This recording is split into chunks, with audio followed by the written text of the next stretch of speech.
osibye otya nno omulabe waffe wa Church of Uganda Family TV eddakiika erimu yokka eyakava ku ssaawa 12 eggulo kabakadde kamole gaffe AMAFEFFETTE ng'ogakutuusako olunaku lwaleero nze Andrew Twahirwa katandike n'emitwe emikulu tukomawo n'amawulire amalala mu bujjuvu.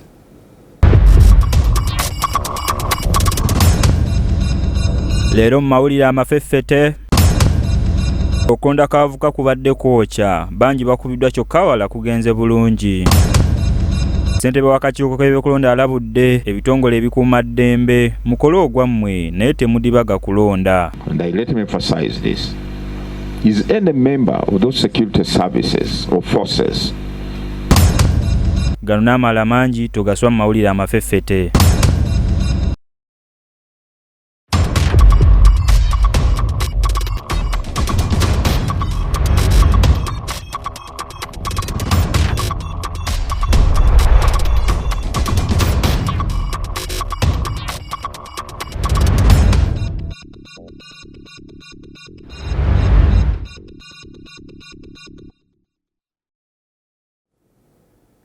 Mugakulembedde agaleero okulonda kw'abavubuka kutandikidde mu Ggya ng'okulonda kuno kubadde kulonda kwa bukulembeze bw'ebyalo ku mutendera ogusooka kubadde mu byalo ebisoba mu 7,200 ebya Uganda. Kaakati okulonda kuno kubaddemu ebizibu ebimu n'ebirungi katulabe ebisingawo. Okulonda kuno kubadde okw'okusimba ku mugongo kwagendereddwa mu kulonda abakulembeze abavubuka ku byalo balonze ssentebe omumyuka we omuwandiisi ow'ebyensimbi n'ebifo ebirala. Emitendera emirala eginaagobererwa kuliko omuluka eggombolola wamu ne disitulikiti era okwewandiisa okulondebwa ku mutendera ogw'omuluka kwakubaawo nga Juni 26 na 27 olwo okulonda okubeerewo nga Juni 6, 2025. Okujjako enkuba etaataganyiza ebitundu bingi ddala e Masaka, Kyotera ne mu Kampala, ebitundu ebirala bironze mu Kimpowooze wadde ng'okulonda tekubuze mu bitundu ebimu. Kampala ssente omuluka gw'e Nakivubo akalulu akatandise obulungi kagweredde mu kulwana ng'abavubuka ba NUP balwanagana n'aba NRM era abamu basibidde mu malwaliro. Kayebe mu Kyaddondo East otalo oluvudde ku bavubuka abamu okubagana okukozesa manvuuli mu lukubakuba era ekivuddemu kwewerekereza bisongovu. Bitundu ebimu nga Kibuli, Kabalagala, Kisugu ne Namuwongo abavubuka bagwanganye mu bulago ne bakubagana n'okweyuza amasaati n'okuyiwa omusaayi ate abalala nga banyagulula abantu mu kkubo wakati. Abamu ku bakulembeze abeesimbyewo boogeddeko naffe era bino bye bagambye. Nga nze okwasizaako wamu ne bannange okuba nga tutereeza mu nsonga ezibadde ziremye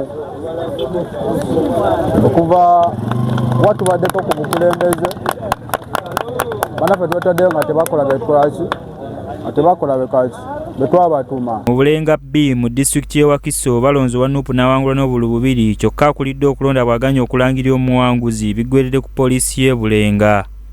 Awamu nga Entebbe, Wampeewo, Nansana n'ebitundu ebirala mu Mukono obwedda abalonda tewali lukalala lw'abalonzi ekirwanyiza abavubuka. Amagye gayiddwa mu bitundu bingi nakyo ne kitaataganya okulonda. Mu Lubowa B, Serwanga Emmanuel wa NUP awangudde akalulu n'asuubiza abavubuka okulwana ekitundu kyabwe kifune we basomera eby'emikono. Abavubuka bano beetaaga okubatwala mu bintu eby'okusoma eby'emikono ebya kubalungamya nti oba alina gy'agenda n'omuyamba n'omukwasa katugambe nti abavubuka obuzibu bwe basobola okusanga agenda asaba omulimu naye nga n'ebbaluwa y'okukyala ayinza okuba talabanga na kukyama. Ebyo ngo bitadde ku bbali ye ssentebe w'akakiiko k'ebyokulonda omulamuzi Simon Byabakama alabudde ebitongole ebikuumadde mukola omulimu ogubasasuza so si kudda mu kudibaga byakulonda. Bino abyogedde asinkanye bannamawulire omusasi waffe abaddeyo katwe ebisingayo. Nga Kalulu Kaabwe 26 kabindabinda buli omu asigala yeebuuza nti akaluno kanaaba n'enjawulo ku kabulijjo omubeera ebitongole ebikuuma ddembe okutulugunya abalonzi n'okutiisatiisa abo abaagala okulonda ne babivaako. Mu kalulu akagwa aka 2021 mwalimu okwekalakaasa oluvannyuma lwa poliisi okukwata omu ku baali beesimbyewo Robert Kyagulanyi Ssentamu bwe yali anoonya akalulu mu disitulikiti y'e Luka District era abantu 54 baalusuulamu akaba k'olwo olwa Novemba nga 18, 2020.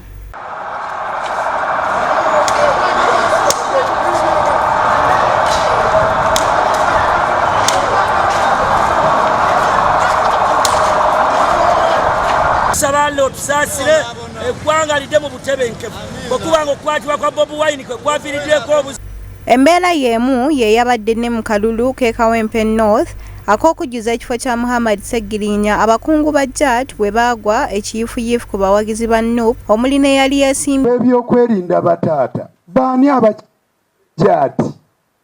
JAT abalwanyisa obutujju terrorism be bannumbaganye singa weebali wano ne batubuulirako. It is a legitimate security establishment. The only debate that is entertainable can be as to the quality of a particular action at a given date.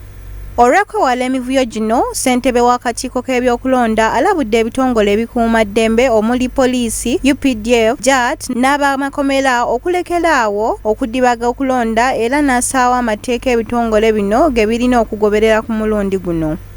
What is not allowed, however, and let me emphasize this, is any member of those security services or forces to overstep their mandate and appear to interfere or purport to take over whatever activities are taking place at a polling station. That is absolutely wrong and illegal. Nga Kalulu kabindabinda ebibiina by'obufuzi bibaza engeri gye biyinza okukanoonyaamu okukasuula wamu n'okukakuuma era ebimu bitonzeewo obubinja obiyitibwa eggaali. Nammwe muveeyo muwagire abantu abakiikirira ebyo ebibaluma ate temukoma okwo mubalonde. Akalulu kano tukanoonye, akalulu kano tukalonde, akalulu kano tukakuume, bwe bagezaako okakwatamu tukalwanirire. Wabula Byabakama agambye nti obubiina nga buno tebujja kugumiikirizibwa era n'alabula ebibiina byonna okwewala enneeyisa etejjansa. Tugenda kuteekako eggye lyaffe, simanyi mpulira bigaali, simanyi mpulira bimotoka biki, tugenda kuteekako naffe ebibinja byaffe ebigenda okukuuma Kalulu kubanga bwe tubeera bwe twekwatiremu tetugenda kuyitawo kati oba oleese embeera ndala tetujja kukkiriza ebyo tugondera amateeka. Byabakama agamba nti enkola y'akakiiko ke erambikibwa constitution y'eggwanga. I want to assure you we don't work under orders from anybody. The only orders we receive are from here, this book. Webale nnyo musasi waffe. Ebyo ng'obitadde ebbali yo gavumenti erangiridde ng'okungula vanilla bwe kutandise mu ggwanga lyonna. Okungula vanilla kwatandise eggulo nga 18 June era kujja kumala emyezi 3 okutuusa nga 18 September. Omusasi waffe alina ebisinga wera kabituwe. Bw'abadde alangirira sizoni y'okungula vanilla mu ggwanga lyonna, Minisita omubeezi ow'ebyobulimi Fred Bwino agambye nti mu kaweefube wa gavumenti okugaziya ebirime ebireetera eggwanga ensimbi kizuuliddwa nti vanilla watunzi era omwaka oguwedde Uganda yatunda ttani 600 n'efunamu obukadde bwa $16.6. Minisita agambye nti Uganda ekwata kyakubiri mu kulima vanilla ekifo kyebaddemu okumala emyaka 2 beddu. Agambye nti wadde Madagascar yeesinga okulima vanilla era mu katale yeegazaanya kyokka Uganda yeesigika mu kutwala vanilla waayo mu katale obutasalako ate vanilla wa Uganda atenderezebwa kubanga ali ku mutindo mulungi alimu akawoowo era kyavudde afuna akatale mu America n'ensi za Bulaaya. Uganda is well positioned to become a leading global supplier of reliable high quality vanilla, especially as buyers seek alternatives to vanilla's volatile supply. Ennaku zino ensigo za vanilla zirinnye ebbeeyi okuva ku kanaana okutuuka ku mutwalo naye nga kino kivudde ku bbeeyi nga bw'eri mu katale k'ensi yonna. Okusinziira ku minisita kino kivudde kuba nga abalimi abamu vanilla baamuddukamu ne badda ku kkooko n'emmwanyi naye nga bo abamulemeddeko balya kigagga. Minisita Bwino agamba nti amateeka amakakali ge bassa ku kulima vanilla enkwata y'emisiri yeevuddeko ebirungi ebimulimu n'agamba nti ebbeeyi ne bw'eba ntono naye abalemeddeko era bafunyeemu. Ola abalimi okwewala okungula vanilla atanatuuka. Yalabudde abasuubuzi ba vanilla obutamutunda eri abo abatalina layisinsi n'abasikiriza nabo okufuna layisinsi ezaabwe. Abalina license mu Uganda etwala vanilla ebweru mulimu Tambisa Uganda Limited, Natural Extracts Limited, Enimilo Products Limited ne company endala. Ministry ey'ebyobulimi obulunzi n'obuvubi ejja kukwasa mukono gwa kyuma oyo yenna anasaanyibwa ng'agezaako okukungula vanilla atanatuuka oba okukola ekintu kyonna ku vanilla akyali owa kiragala nga tanayengera naddala mu biseera ebiri ebweru. Olunaku lw'abakadde lwakuzibwa olunaku lw'enkya nga 2 omwezi guno. Olunaku luno lwali lwakuzibwa nga 15 Juni mu nsi yonna wabula lwakyusiddwa lwakuzibwa nkya nga 2 Juni mu kisaawe kya Kesise mu Kampala. Omusasi waffe alina ebisingawo. Abakadde mu Uganda bayita mu kusomoozebwa okw'enjawulo, abamu balya kimu, abalala tebalina bababeesabeesa, ate waliwo n'abatalina gye babeera. Eno y'ensonga lwaki mu nsi yonna tukuza olunaku lw'abakadde. Minisita w'eggwanga ow'ensonga z'abakadde Dominic Gidudu wano wasinzidde n'asaba bannayuganda bonna okukuuma abakadde n'okulaba nga bakaddiwa n'ekitiibwa kyabwe. Kati ffe nga gavumenti tugezaako okulaba nti ebintu bino tebibeerawo. Ebimu biri criminal nga tuleeta mu poliisi, ebirala byagala sensitization nga twagala abakadde bano bakaddiye mu bulamu obulungi omuzungu bwagamba nti buli dignified. Naye Uganda ebadde ekoze bulungi ku nsonga z'abakadde kuba n'ebbugumu ly'ebyobufuzi lye tulimu era abakadde nabo bakiikiriddwa era n'okulonda kw'abakulembeze bwabwe kwawedde. Okutwalira awamu waliwo gye bayita UN World Abuse Awareness Day gye tucelebratinga nga Juni 15 naye omulundi guno twakyusizaamu olw'ebyokulonda eby'abakadde. Minisita Gidudu annyonnyodde nti okukyusa olunaku lw'abakadde kyabadde okusobozesa abantu okwenyigira mu kulonda, n'agamba nti ku mukolo gwabwe baakulaga omulimu omukulu abakadde gwe bakoze mu nkulaakulana y'eggwanga. Tuteese nga 2 omwezi ogw'omukaaga ate bigenda okubeera mu Kampala Capital City Authority. Ategeezezza nti omulamwa gw'omwaka gugenderera kutumbula nkolagana mu nkwatamu y'ensonga y'okutulugunya abakadde eyoyongera nga eneekosa obukadde n'obukadde bw'abantu mu nsi yonna. Yasabye bannayuganda okwongera okumanya obuzibu buno n'okukola ku ky'okubutangira. The theme for this year as proposed is strengthening coordination to end elder abuse. As we are all aware, abuse of older person is a global social challenge that immensely affects the health and human rights of thousands of older persons. It is an issue that all Ugandans should be concerned about in order to secure a dignified future for all Ugandans as they age. Minisita yalaze omugaso gw'okukuza olunaku nti luno lujjukiza abantu obukulu bw'okuyingiza abakadde mu nsonga z'enkulaakulana y'eggwanga n'okukuuma eddembe lyabwe. Uganda yasayininga protocol erabe nti abantu bakitegeera nti mu nsi muno muli abantu be tuyita nti abakadde era bw'okaddiwa amaanyi gakendeera n'olwekyo gavumenti erina okuyingiramu okutaasa mu bintu bingi. Alambisa engeri abakadde gye batulugunyizibwamu omuli ku nsonga z'amaka, ez'ebyenfuna, okulagajjalirwa, okweyawula ku bantu, okutulugunyizibwa okw'obulabe n'ebirala bingi. Abuses za ngeri nyingi, waliwo sexual abuses, waliwo psychological abuses, waliwo gender abuses nga zikolewa abantu ababeera n'abantu bano kumpi mu maka gamu ne mu byalo bimu. Okusobola okukola kusoomoozebwa kuno, gavumenti etadde mu nkola ez'enjawulo, Honorable Gidudu bwe yannyonnyodde. Kati ffe nga gavumenti tugezaako okulaba nti ebintu bino tebibeerawo.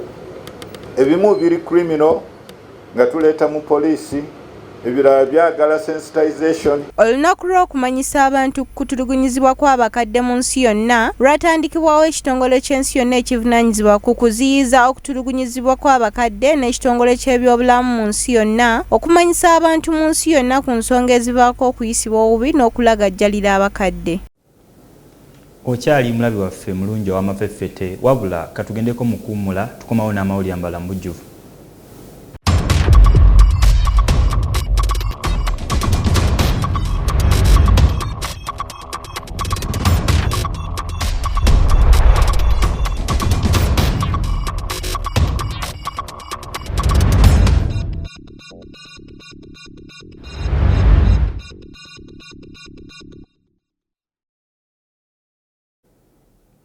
Kulikayo nnyo mukuumulamu okwo yo disitulikiti Nakaseke efunye ekyuma eky'omulembe bagenda okukuumiranga amata gaabwe nga kino kiwemmensa obukadde 845.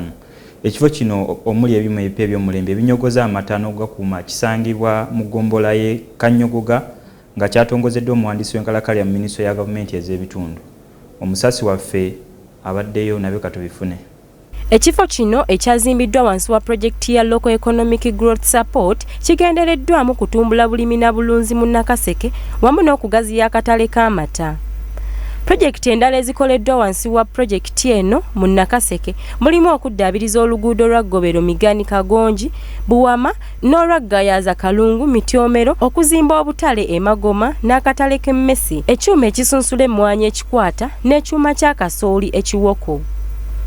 Mwami Kumumanya bwe yabadde aggulawo ekyuma kino yasiimye abakulembeze ba disitulikiti y'e Nakaseke n'agamba nti kati ekwata kifo kya 12 ku gavumenti z'ebitundu 176 nga bwe zirambikiddwa mu nkola yazo ey'emirimu. Yasiimye n'engeri gye balongoosezza ensolooza y'emisolo nga kati bakwata kifo kya 14 mu ggwanga lyonna. Kati abalunzi bajja kusobola okutwala amata gaabwe mu kyuma kino galeme kwonooneka ekijja okwongera ku magoba ge bafuna. Ekyuma kino kiri wansi wa Buwama Cooperative Milk Group era ssentebe waakyo Abaho Dan agambye nti ekitundu kirina amata agamala okuyimirizaawo ekyuma kino. Yasiimye n'okukola oluguudo lwa Ggobero Migani n'agamba nti luli nga terunnakolebwa nga liita y'amata egula nnusu 2 naye kati eri ku nnusu 7. Ekyuma ky'amata kino kyakuyamba okutumbula obulunzi mu kitundu kino ate ekifo kyonna kyakuwagira amaanyi abasawo abawasisa ebisolo ge bamaze emyaka 2 nga bassaamu okutumbula obulunzi mu kitundu kino. Muyogeyoge nnyo.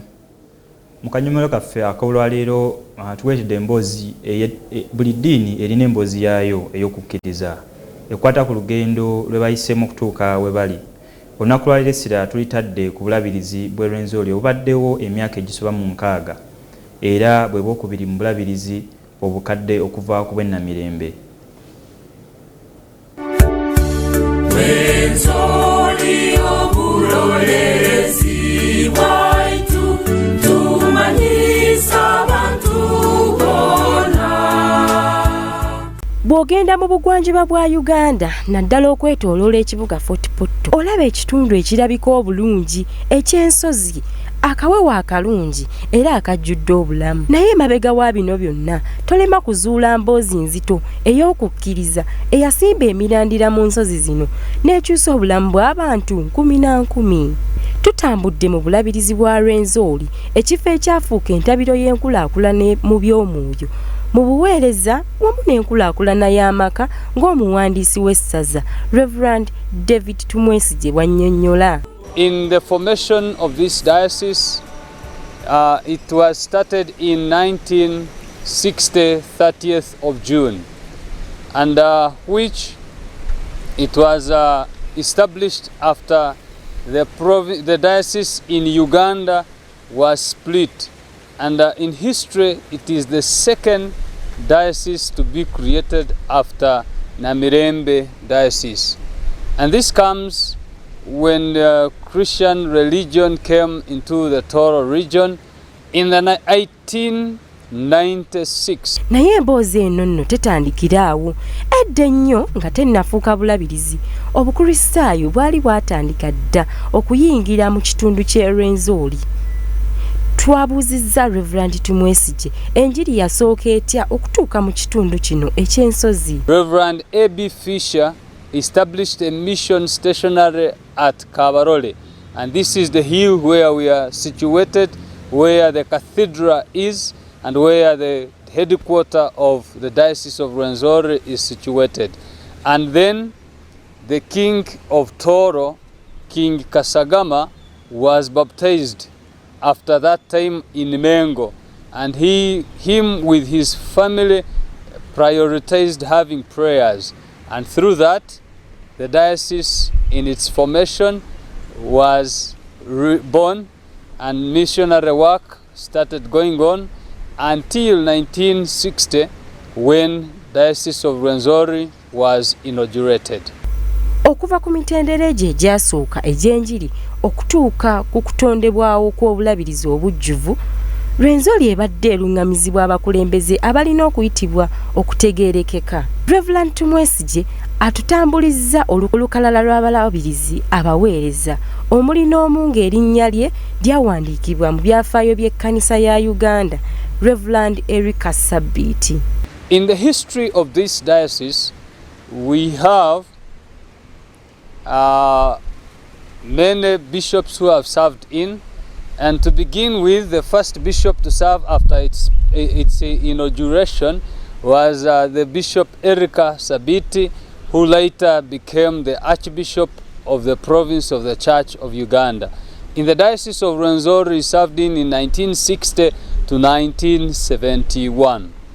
And he was followed by the Right Reverend Yonasan Rwakaikara as the second bishop of the Diocese of Rwenzori, who served in 1972 to 1980.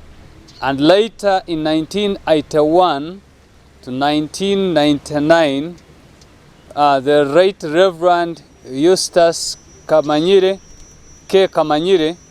Doctor, was consecrated as the third bishop of the Diocese of Rwenzori after the second bishop was translated to go and take over Bunyoro Kitara Diocese. And later, Bishop Kamanyire was succeeded by the Right Reverend Benezeri Kisembo, who is still living, and that is 2000 to 2009. And he was also succeeded by the Bishop Right Reverend Patrick Kialgonza Atenyi, who served for the shortest time in this diocese from 2009 to 2010. He died in a fatal motor accident which now gave the diocese to receive a new bishop in 2011 to date, under the leadership of the Right Reverend Reuben Biksembo Amoti. Kuva emabega obulabirizi buyimiridde ku mpagi enkulu omuli okubuulira enjiri, ebyenjigiriza, ebyobulamu n'okulaakulanya abantu. Kikwata ku kubeerawo mu bulamu bw'abantu wiiki yonna. Just to take you back in the Church of Uganda, 1972, after the creation of Bunyoro Kitara, which now hosts Bunyoro Kitara and Masindi Kitara Diocese. Masindi, which also later in time was formed in 2004. And now Rwenzori Greater, which was covering the greater part of Toro, Mboga, Zaire, and the other parts in the eastern central.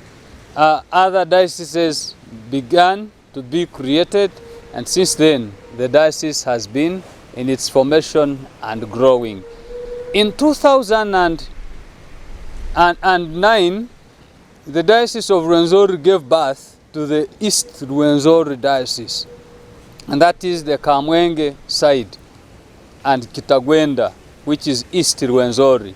And most recently in 2023, we gave birth to West Rwenzori, and that is the Bundibujo area, which is also now an independent diocese. Manya kanisa yo okujaguza okukkiriza obusika n'omwoyo.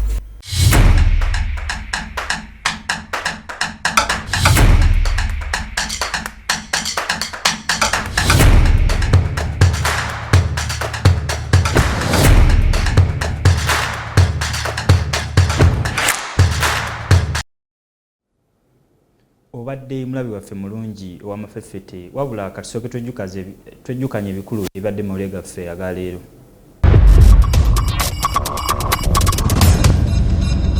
Leero mu mawulire amafeffete okulonda kw'abavubuka kubadde kwokya, bangi bakubiddwa kyokka wala kugenze bulungi. Ssentebe w'akakiiko k'ebyokulonda alabudde ebitongole ebikuuma ddembe mukole ogwammwe naye temudibaga kulonda. And I let me emphasize this. Is any member of those security services or forces gano n'amalala mangi togaswa mu mawulire amafeffete.